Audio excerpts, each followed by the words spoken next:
क्या हमारे जीवन में अध्यात्म का होना बहुत जरूरी है?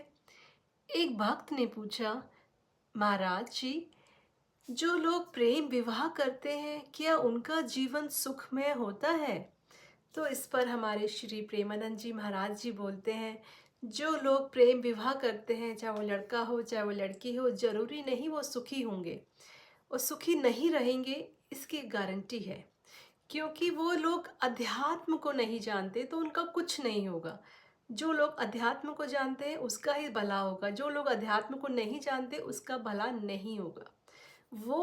वो सिर्फ और सिर्फ शरीर राग के कारण वो प्रेम विवाह कर रहे हैं, सिर्फ वासना पूर्ति के लिए विवाह कर रहे हैं।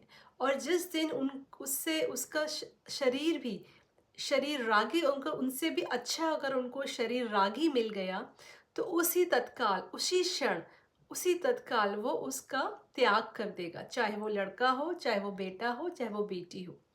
यह शरीर प्रतिक्षण नाश को प्राप्त हो रहे हैं। इनकी सुंदरता, इनका बल, इनका भाव प्रतिक्षण पतन की तरफ जा रहा है। जो तत्व से प्रेम करता है उसका प्रेम बढ़ता जाता है, और जो शरीर से प्रेम करता है उसका प्रेम क्षीण होता जाता है। किसी को भी देखो, देखते ही देखते वो वैराग्य हो जाएगा। प्रतिक्षण नाशवान है और प्रभु प्रतिक्षण वर्धमान रूप है। इसलिए जिसको अध्यात्म का ज्ञान नहीं, चाहे वो प्रेम विवाह करे या धर्म पूर्वक विवाह करे, उसका जीवन जीना, चाहे वो कोई, उसे कभी भी शांति नहीं मिलेगी।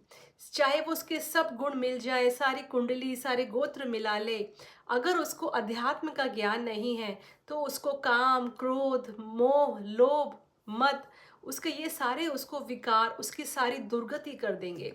क्योंकि अध्यात्म के बिना, तुलसीदास जी भी बोलते हैं, अध्यात्म के बिना मनुष्य का शरीर एकदम मरा हुआ समान है। जिसके पास अध्यात्म है वही शरीर मनुष्य जाति में महान है। जिसके पास अध्यात्म का ज्ञान नहीं है, तुलसीदास जी कहते हैं वो इंसान मरा हुआ समान है। तो हमें अध्यात्म में चाहे कुछ भी हो, कैसा भी हो, कुछ भी, कुछ ना कुछ सुखी और सुख जीवन हमें मिलता है। तो ये हमारे श्री प्रेमानंद जी का उत्तर था, और आशा करती हूँ ये आपको अच्छा लगा होगा। अगर आपको अच्छा लगेगा तो प्लीज़ मेरे चैनल को सब्सक्राइब कीजिएगा। Thank you. Bye. Shri Ram, Shri Radhe Radhe. जय श्री राम।